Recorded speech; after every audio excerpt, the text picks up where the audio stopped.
បសបាបានកែលម្អវិជ្ជាស្រូបព្រលឹងឲ្យคล้ายទៅជាក្បួនស្រូបព្រលឹងនាងបានបង្កើតក្បួននោះនៅពាសពេញព្រៃទាំងអស់ដើម្បីប្រមូលយកធម្មពលបរិសុទ្ធពីធម្មជាតិឲ្យបានកាន់តែច្រើនដើម្បីអាចជួយបិសាចពស់ដើម្បីឲ្យមានរូបរាងជាមនុស្សបាន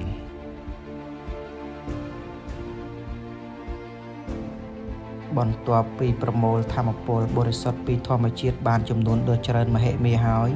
នាងក៏បានបញ្ចូលធម្មពលនោះចូលទៅក្នុងខ្លួនបិសាចពស់ដើម្បីឲ្យបិសាចពស់ប្រែរូបរាងពីពស់ទៅជាមនុស្សយ៉ាងពេញលេញ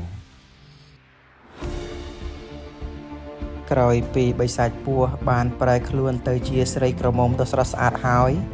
បសបាក៏បានប្រាប់រឿងរ៉ាវដែលនាងមកទីនេះទៅកាន់បិសាចពស់រួចហើយបិសាចពស់ក៏បាននិយាយថាតាមពិតនាងគឺជារាជិនីនៃអម្បូរគ្រុឌសោះខ្ញុំពិតជាត្រេកអរខ្លាំងណាស់ហើយក៏សូមអរគុណដល់នាងផងដែរបសបាក៏និយាយថារឿងបន្ទាប់ដែលនាងត្រូវធ្វើគឺនាងត្រូវទៅរាជវាំងរបស់យក្សជាមួយនឹងខ្ញុំដើម្បីប្រាប់ដល់កូនស្រីយក្ស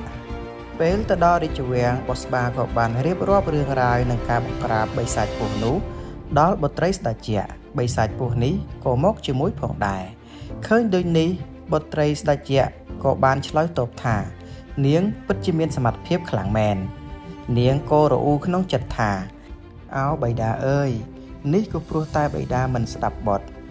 បាននិយាយប្រាប់បិតាហើយប៉ុន្តែបិតានៅតែទៅឈ្លានពានដំបូងមនុស្សបានបង្កឲ្យមនុស្សស្លាប់ជាច្រើនទៅវិញសំណាងល្អហើយដែលគេមិនបានសម្លាប់បិតាបសបាក៏តបថាឆាប់និយាយអំពីការភ្នាល់ទី3មកខ្ញុំដឹងថានាងគឺជារាជិនីដ៏ល្អម្នាក់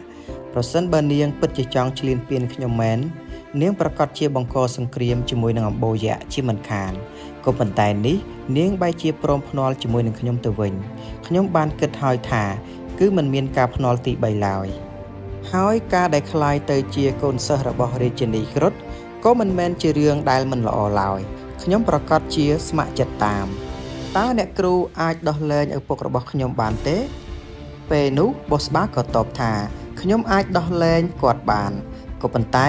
គឺត្រូវមានលក្ខខណ្ឌ2ទី1នាងត្រូវតែធ្វើជារាជិនីនៃអម្បូរយក្សមិនត្រូវឲ្យឪពុកនាងឡើងគ្រងរាជ្យជាស្ដេចតទៅទៀតឡើយរីឯចំណុចទី2នោះនាងត្រូវប្រគល់ទឹកអម្រឹតខ្មៅមកឲ្យខ្ញុំបុត្រីយក្សក៏តបថា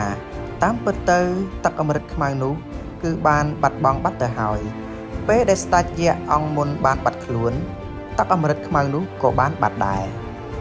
បសបាក៏តបថាប្រហែលជារឿងនេះគឺមានពាក់ព័ន្ធជាមួយនឹងប្រាសាទបុរាណនៅលើកោះអាថ័ន្តបិសាចនោះព្រោះវាមានរូបរាងដូចទៅនឹងរាជវាំងរបស់យក្សដែរទីនោះគឺជាដំរុយតែមួយគត់ដែលខ្ញុំត្រូវស្វែងរកទឹកអម្រឹតខ្មៅនៅទីនោះរឿងនេះមិនធម្មតាទេអ្នកគ្រូស្ដេចយក្សអង្គមុនក៏ស្ថិតនៅកម្រិតទី10ដែរ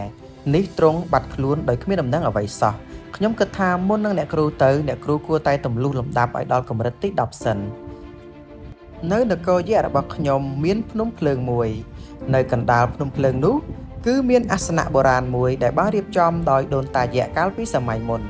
នៅទីនោះគឺមានធាតុភ្លើងខ្លាំងណាស់ហើយអ្នកគ្រូក៏មានធាតុភ្លើងផងដែរ